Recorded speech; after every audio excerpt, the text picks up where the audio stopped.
And ఇవాళ వచ్చేసి నేను నా స్టైల్లో తాలికల పాయసం ఎలా చేయాలో చూపిస్తాను. ముందుగా స్టవ్ ఆన్ చేసేసి ఒక పెద్ద గిన్నెలో వాటర్ అనేది వేసుకొని, వాటర్ అనేది బాగా బాయిల్ అయిన తర్వాత ముందుగా మనం తాలికలు చేసి పెట్టుకున్నాం కదా, అది అందులో వేసేసేయాలి. వేసి బాగా ఉడకనివ్వాలండి సిమ్లోనే పెట్టి. పిండి కదా కాస్త టైం అనేది పడుతుంది. అలా ఉడికిన తర్వాత ఒక 2 టేబుల్ స్పూన్లు అంత నెయ్యి వేసాను. నెయ్యి వేసి మీరు గరిటెతోని ఇలా మెదుపుకొని చూస్తే కనుక పిండి అనేది విరిగిపోతుంది. అలా వచ్చేంత వరకు ఉడికిన తర్వాత నేను ఇక్కడ వచ్చేసి 1/2 కేజీ బెల్లం తీసుకున్నానండి. నేను 1/4 కిలో అంత పిండికి.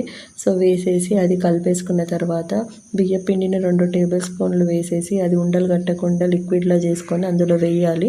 వేస్తూ కలపాలి. అలా చేయడం వల్ల మీకు థిక్నెస్ అనేది వస్తుంది. ఇంకో ప్యాన్ పెట్టేసుకొని అందులో ఒక 2 టేబుల్ స్పూన్ అంత నెయ్యి వేసి సన్నగా చాప్ చేసుకున్న డ్రై ఫ్రూట్స్ని అందులో వేయించానండి.